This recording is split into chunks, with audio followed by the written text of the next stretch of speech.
So it's as you were saying, it's like you're reading. I think you've mentioned before the interview, you do about 3 hours of reading each day. So you're certainly constantly learning. But it's almost like separating. What that was the ability to separate out of just one idea out of all the millions of other ideas that you could have absorbed. So how do you make sure you incorporate the right idea? Is it the one that? Well, you have to understand that there is a great power in the universe that is trying to get you the ideas you need to achieve your goals. So you go right back to, I want to increase my income. So I say to people, you want to double your income in the next 2 to 3 years? Everybody says yes. I say, well, it's a reasonable goal. A lot of people in this room will double their income in the next 2 or 3 years. So how do you do it? And I say, well, could you increase your productivity? Because your income is determined by the value of your contribution, the results that you get for others that they will pay you for. They say, well, yeah, so could you increase your productivity by 1/10% in 1 day? That's 1/1000th in a day. Could you be 1/1000th more productive in 1 day? And people say, well, of course, you could probably be twice as productive in 1 day if you just focused on your most important task and did only that.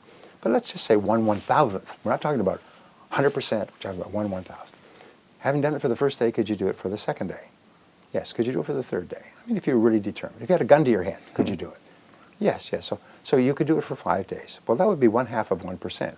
Do you think you could be 1/2% more productive over the course of an entire week? They say, well, of course. 1/2%. Could you do it for the next 4 weeks? Now, there's 13 4-week months in a year, 52 weeks divided by 4. So having done it for a month, that's 2% more productive in a whole month. Could you do it for the next month?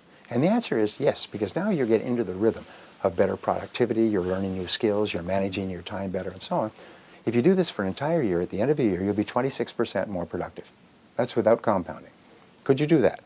Could you do that if you really wanted to? If your life depended upon it, could you do it? People say, yes, of course. Well, having done it for the first year, could you do it for the second year? And they say, well, yes, of course, because now you're into the rhythm. It's easier and easier. It's like skiing. You go faster and faster and faster. You develop what is called the momentum principle of success. Could you do it for 10 years? Well, 26% compounded over 10 years is 1,004%.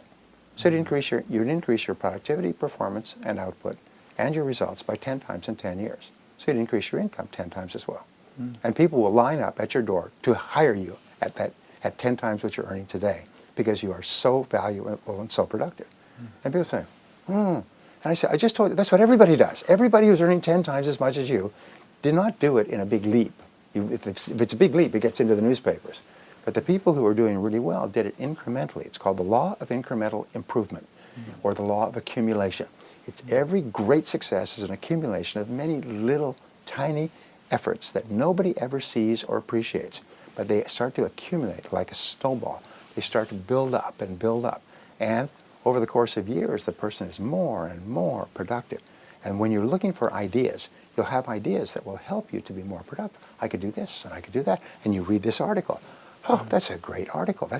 Sometimes you just find one idea that will cause your life to go off into a different direction, change it completely. But you never know what the idea is going to be, so you must bombard your mind with many ideas, just knowing that the right idea will come to you at the right time. And it always does. It always does if you will just keep being open to new ideas. It's incredible because, but you've got to have those goals in the first place in order to actually then trigger those ideas. Yes, absolutely. It's like you want to start off to a distant destination. Well, you've got to be clear about the destination. Then you find the way to get there. You find the right route, the wrong route. You change this, you stop this. You go here, you go there. But you've got to be clear about where you're going. It's like if you're going through London traffic. Oh, my Lord. I mean, you have to be turning and twisting and turning and in and around and back and corners, everything else. But you know where you're going. So it's the final goal that organizes your entire trip.